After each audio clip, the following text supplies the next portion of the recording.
Be seated, please.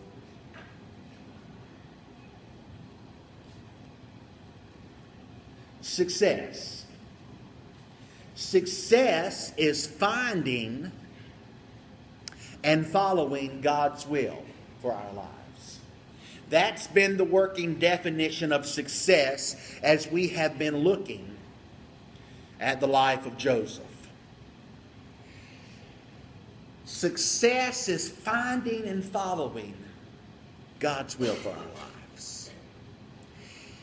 As we go down the road of God's will, most times God's will is not simply a straight line between 2 points. Many times God's will has a lot of detours, has a lot of times when we are forced by the hand of God, the providential hand of God, to go on some detours, some roads that we did not expect to go upon. That's what we're going to see next in the life of Joseph. We're going to be in Genesis 39, 40, and 41 today. So we'll cover 3 chapters in the life of Joseph today. The last time we left the story of Joseph, what had happened was that Joseph had risen to power in Potiphar's household. Potiphar was one of the chief officers of Pharaoh's army. And Potiphar, because of the fact that God was with Joseph, had shown favor to Joseph. And Joseph was put in charge of all kinds of things in Potiphar's household. The problem was, Potiphar's wife began to notice Joseph.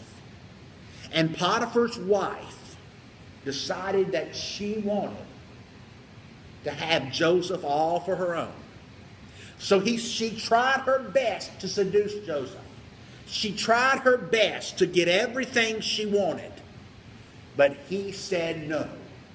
And when we left the story last time, he had just ran from her and left her holding his coat. I said last time that Joseph would rather lose his coat than his character. So he leaves behind his coat, and he leaves behind a woman who is not only embarrassed, not only shamed, a woman who is mad. That's never a good combination. So she still got his coat in her hand, and she's screaming, "Rape! Rape! Look at what this servant has done to me. He came on to me, he took advantage of me." And that's where we'll pick up Genesis 39, verse 19. When his master heard the story his wife told him, and the word story there, well, it really means story, because none of what she's told Potiphar is true. She's made up this big old story, saying, "This is how your slave treated me." He burned with anger. And Joseph's master took him and put him in prison, where the king's prisoners were confined. But while Joseph was there in prison, the Lord was with him. We're going to see that phrase repeated throughout the whole story of Joseph. He showed him kindness and granted him favor in the eyes of the prison warden. So the warden put Joseph in charge of all that he held, and he was made responsible for what was done in the prison. The warden paid no attention to anything under Joseph's care, because the Lord was with Joseph and gave him, here's the word, success in everything that he had done. Even though Joseph is in prison, Joseph is on the road to success. Because success has nothing to do with how much is in your bank account. Success has nothing to do with your position. Success is finding and following God's will for your life. And that's where Joseph was. Now, one of the detours on God's road to success that Joseph had to endure was he had to end up in prison. He ended up in prison. Well, this was the prison where all of the king's prisoners are sent to. So as Joseph is being confined to this prison, before too long, a couple more fellas come. A couple of more fellas end up in prison. First of all, we see the cupbearer and the baker. Pharaoh's cupbearer and Pharaoh's baker end up in prison. Now the cupbearer was the one who was very close to Pharaoh, and he had to taste the food before Pharaoh tasted the food. The reason was they didn't want Pharaoh to die, so the cupbearer was the one who, if it was poison, well, if he lives after he's tasted it, I guess it'll be okay and I'll live too. I would not have wanted the job to be a cupbearer. So the baker, the Pharaoh's baker, ends up in prison too. I don't know why. Maybe he baked a cake that wasn't so good. I heard about a lady one time who baked a cake and she forgot to put any sugar in the cake. Well, the cake didn't end up too good. I've heard about a lady who made a cake and she substituted the salt for the sugar in the cake. I don't know if the baker did something like that or not, but whatever he did, he ended up in prison. So in chapter 40, what happens is that once the baker and the cupbearer get in prison, they began to have dreams.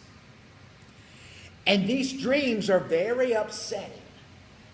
And they wonder what these dreams mean. Well, look at Genesis 40, verse 14.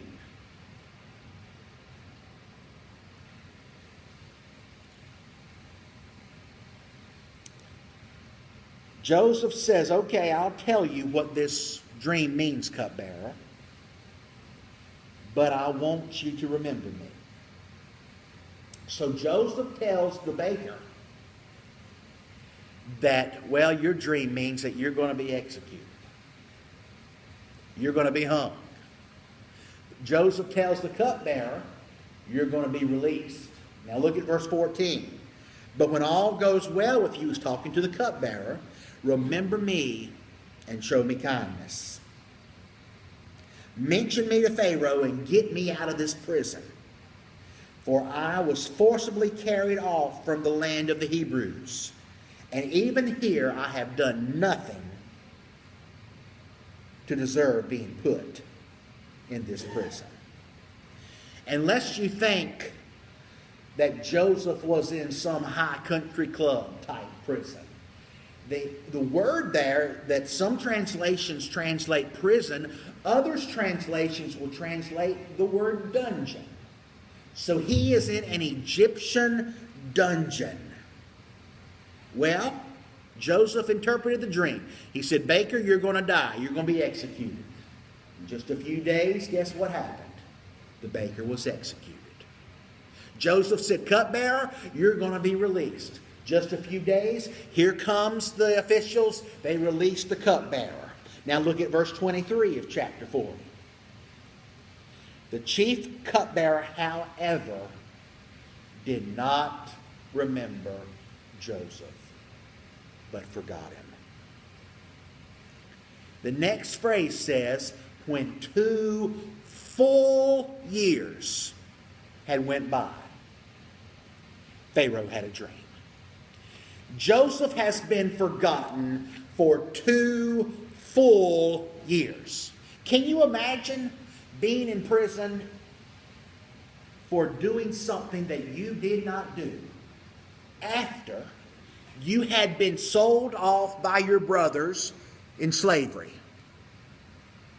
Joseph was in a place where he could allow his situation to make him bitter. But it didn't happen. It didn't happen. Well, Pharaoh has a dream. Pharaoh has a dream, and his dream basically has two parts to it. First of all, he sees some cows. He sees 7 cows, fat cows, cows that were nourished wonderfully, and they're grazing beside the Nile River. Then 7 thin cows come up out of the river and devour the 7 fat cows. Then Pharaoh sees 7 grains of wheat, 7 stalks of wheat, of grain. 7 large ones. And then they were devoured by 7 measly, 7 sparse grains of wheat. Well, this dream just got Pharaoh all upset. And Pharaoh's walking the halls because nobody can interpret the dream for him. And Pharaoh's going up and down, talking to all his magicians, talking to everybody in his court, wondering what these dreams mean. And then the cupbearer hears. And you remember what I was talking Wednesday night about having an epiphany moment?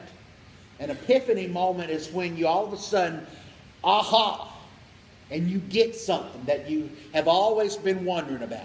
At this point, the cupbearer had an aha moment. He had an epiphany. He said, I know somebody who can interpret dreams. When I was in prison, I had a dream, and he interpreted the dream for me. His name is Joseph. He's a Hebrew. So Joseph is gotten from prison. They grab Joseph from prison. They tell him to shave and to change his clothes and to shower. And then Joseph is going to go in to the court of Pharaoh. Don't forget, at this moment, Pharaoh is more than likely the most powerful man in all the world. And Joseph is going to go from being a prisoner to standing before Pharaoh. So they bring Joseph to Pharaoh. And Pharaoh basically says, well, hey, guess what? I've had a dream, and I've heard that you can interpret some dreams. Verse 16, chapter 41. Joseph answered Pharaoh, it's not me, but God. God will give you the response to your dream. Earlier, Joseph would have said, the Joseph we encountered way back in Genesis 37, when Joseph is with his brothers, when Joseph is wearing that coat of many colors, that ornamented robe, out tending sheep. That Joseph, you know what he would have said? He would have said, I sure can interpret dreams. I'm pretty good at them. I've never messed up a dream yet. But you know what Joseph has learned? He's learned a lot about himself, and he's learned a lot about God. And at this moment, he realizes that it's all about God, not him. And he's standing before the most powerful man in all of the world. And he says, well, no, I can't interpret dreams. But God can. God can. And in this passage, we find some principles that will help us when we are going through the detours of life. You see, God had a plan for Joseph's life, and God has a plan for your life. And success is finding that plan and following God's will for your life. God was in the process of making Joseph the prime minister of Egypt. But God had some work he had to do on Joseph.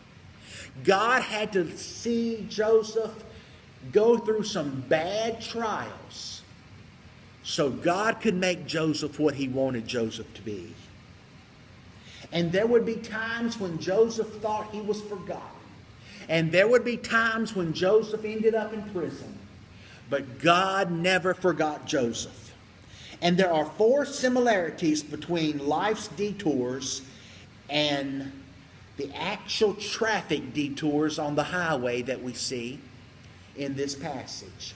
And there are 4 things we can learn.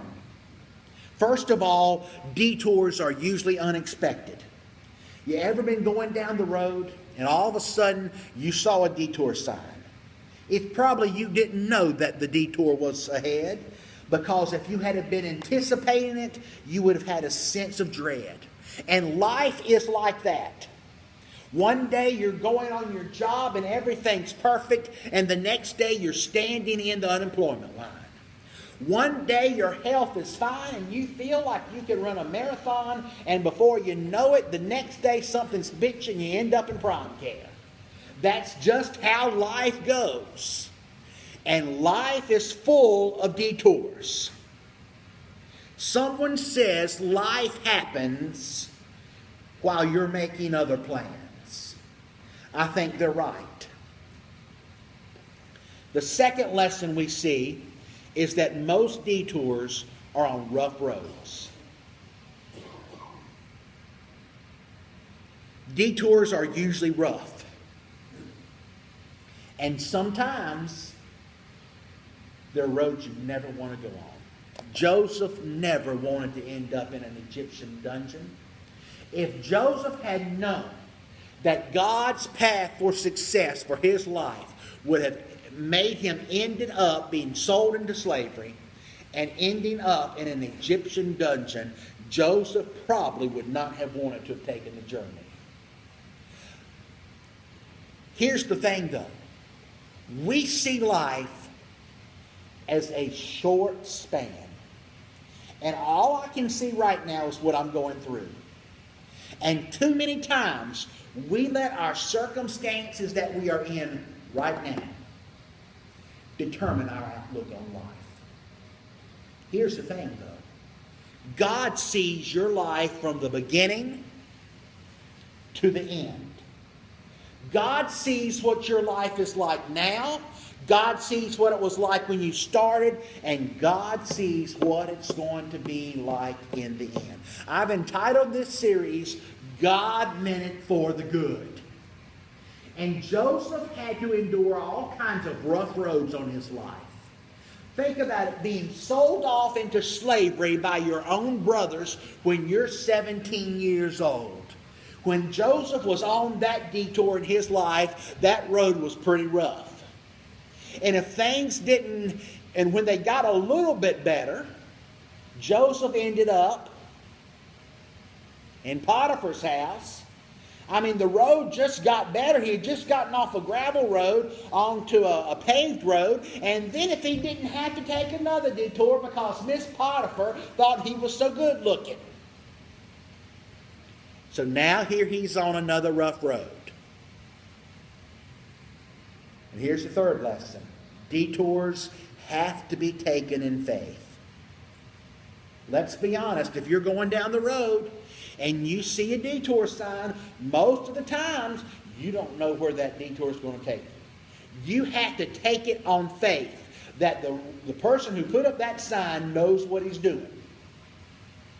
And life is about faith. God very seldom, if ever, gives us one step, gives us more than one step at a time. It would be nice if God would lay the whole plan out for us, but He doesn't. We have to take one step of faith at a time. One step of faith at a time. And here's one of the most important lessons.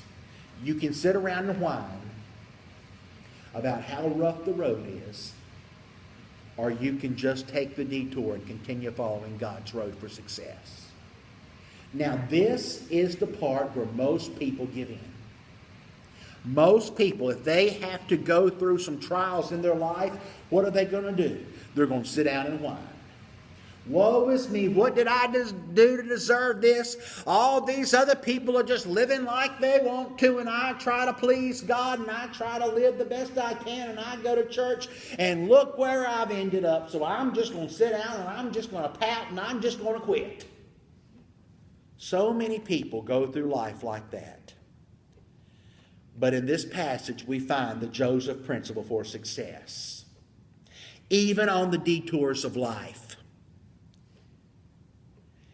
And Joseph says 3 key characteristics in Joseph's life that really helped Joseph endure the detours of life and really helped Joseph become what God wanted him to become. First of all, whatever your job, whatever the job, give it your best. When Joseph was a servant in Potiphar's house, he worked so faithfully and diligently that he was promoted to the chief slave. When Joseph was in prison, he was such a model prisoner that he was promoted to run the prison. And when he was a servant to Pharaoh, he was such a servant that he was promoted to prime minister of the entire nation. When Joseph took a job, he worked at it as if it were God being his boss. Let me tell you what Colossians chapter 3 verse 23 says.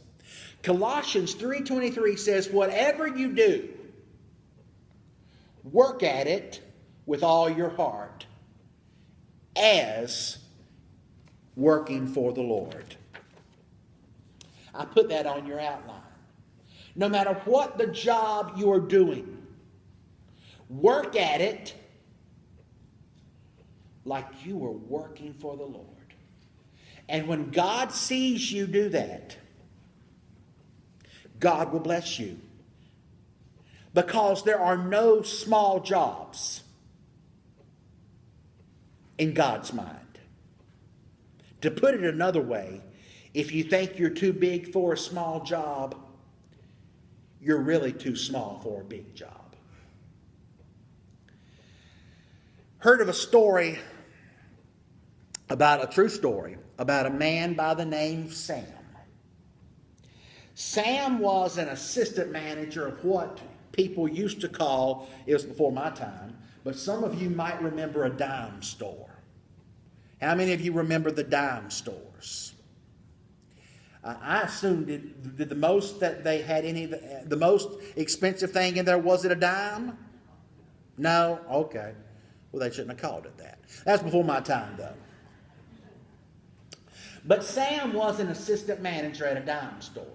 Now, if you're an assistant manager, you know what your duties probably include. Anything the manager tells you to do. Well, Sam had a manager who thought the only thing he was good at was cleaning the employee restroom. And that seemed to be on his job every day.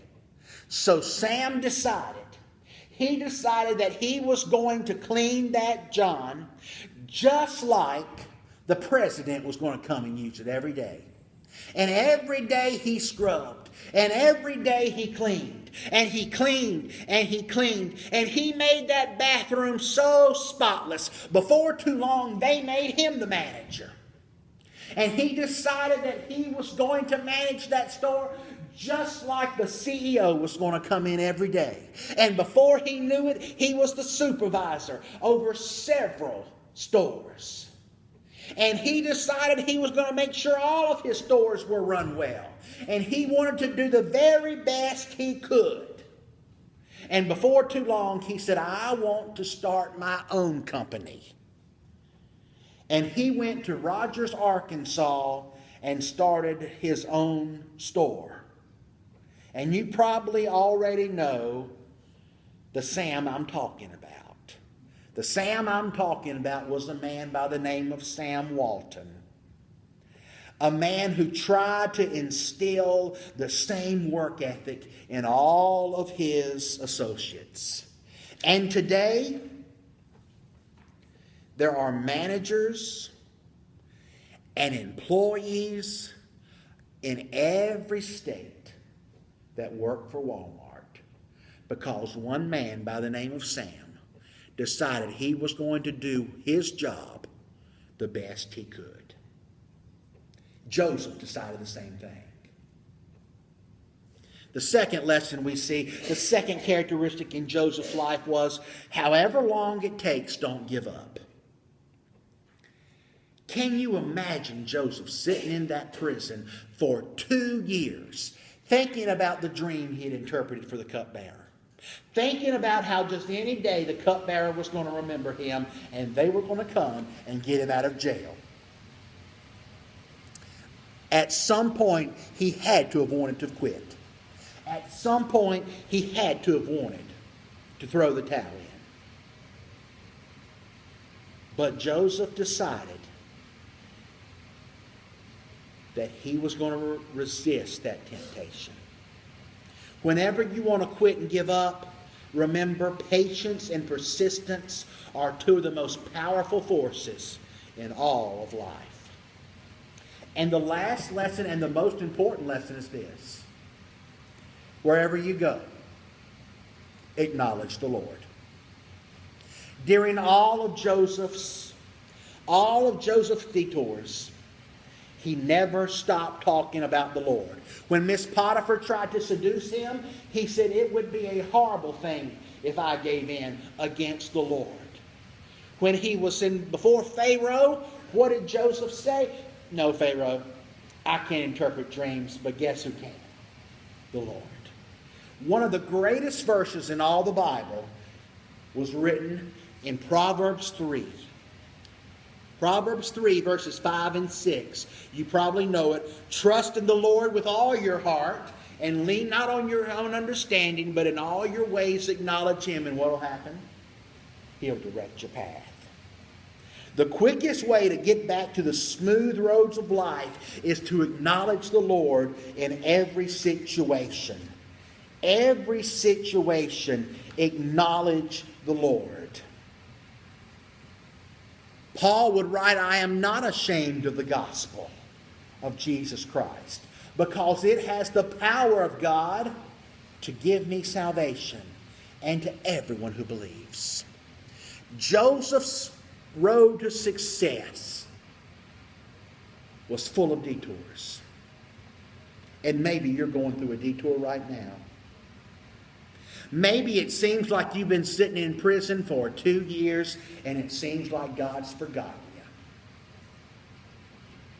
Don't give up. Don't give up. Because God has a road for you. And the road of your life that God wants you to be on will be success. And you will make it. Every time. If you keep acknowledging Him.